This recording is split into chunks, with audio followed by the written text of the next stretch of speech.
All right, what's good, everybody? We back, part 2. Let's finish cooking on this. 4. Here comes the double team. And Terry is fouled with 17.4 remaining. He'll shoot free throws. A massive 10-point turnaround in the last 4 minutes of play. And ESPN started to show the statistics of teams coming back from down 3-0 in a playoff series. Kobe had scored 36 points in Game 1, 23 points in Game 2, and only finished with 17 points in Game 3. And give credit to the Dallas Mavericks defense for that as well. Give credit to Dallas. So don't just make up these excuses talking about, oh, Kobe was injured and Kobe hit the wall. And that's the only thing I was hearing on ESPN and what a lot of cats talk about on YouTube and on these panels and things like that. No, you got to give credit what credit is due. Dallas tightened up their defense on Kobe. You heard what he said, 36 Game 1, 23 Game 3, and 17 in this game right here. In Game 4, I think he scored 17 again. You just got to give credit what credit is due. Dallas played them well. They played a collective team brand of both offense and defense. You got to give them credit for that. Gasol only scored 12 points. The Lakers were crumbling, but the Mavericks were rising.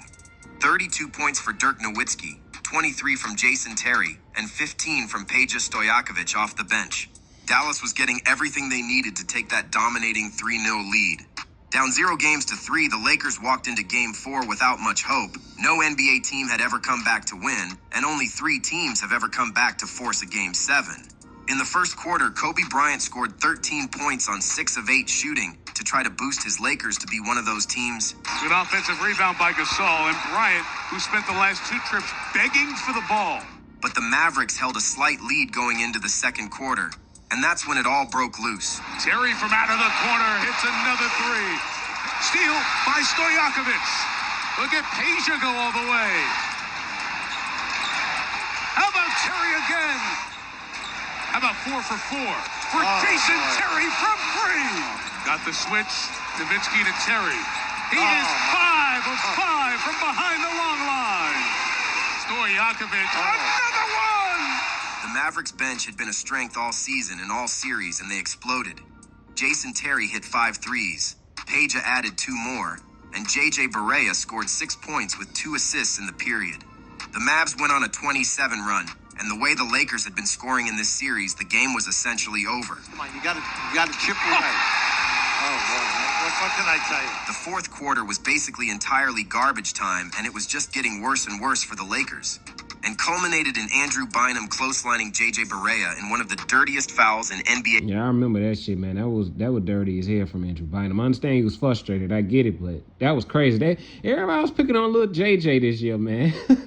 I guess they got tired. I guess everybody was just mad that, he was cooking their asses. That's what it was. And Bynum, of course, he had his frustration about the team base not having his back, too. But, it ain't helping when JJ Barea getting to that little 4'11", 5-foot dude keep on getting to the lane and hitting floaters and layups and shit. History. That is terrible. And Barea is injured. And the Mavericks bench is being very cautious as the medical staff looks. The medical staff's not looking at him. They're keeping every... Damn, look at the damn score. 68-100 is crazy, bro. I mean, back then, bro, scoring 100 points, bro, I mean, you scored a lot of points, man. Now you score 100, man, you basically didn't shoot well. But if you scored 100 points back in this era, man, you scored a whole bunch of points, man. That means you had to shoot like 56, 58%. But if you in the hundreds now, and you got to be shooting below 45, 44%. It's a rough and rugged game if you're scoring 100 points now. Everybody on the Mavs bench away from Bynum, so they don't get anybody coming off the bench in an incident for the next series. Artest walked Bynum to the exit, and he's been thrown out of the game. Knocked the wind out of his ass. Fortunately, Barea is getting up. Let's hope he's okay. That's one of the most Bush League things I've ever seen in a game. That's disgusting. In the end, Kobe Bryant only played 15 minutes in the second half and missed all 5 of his shots, finishing the game with just 17 points again. The Lakers got swept. Phil Jackson's time in coaching ended, and Kobe Bryant would only make the playoffs one more time in his career. The Dallas Mavericks, though, they were riding high.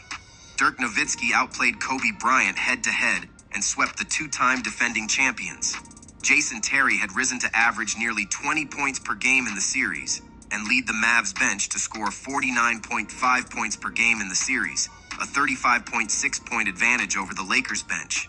Jason Kidd, Sean Marion, Tyson Chandler, Deshaun Stevenson, Peja Stojakovic, and the Mavs were all moving on to the Western Conference Finals and would eventually beat LeBron, Wade, and Bosh to win the 2011 NBA title and become legends in Dallas.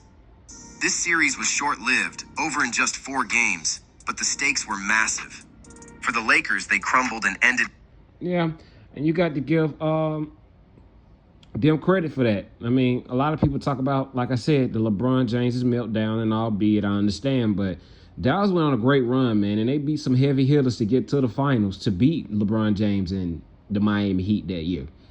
So it's credit to the coaching of Rick Carlisle, as we seen these past finals against the Pacers and the Thunder. Even when he was dealing with injuries, he found a way to make it a 7-game series, man. So they had a great coach in Rick Carlisle, Hall of Fame head coach in Rick Carlisle.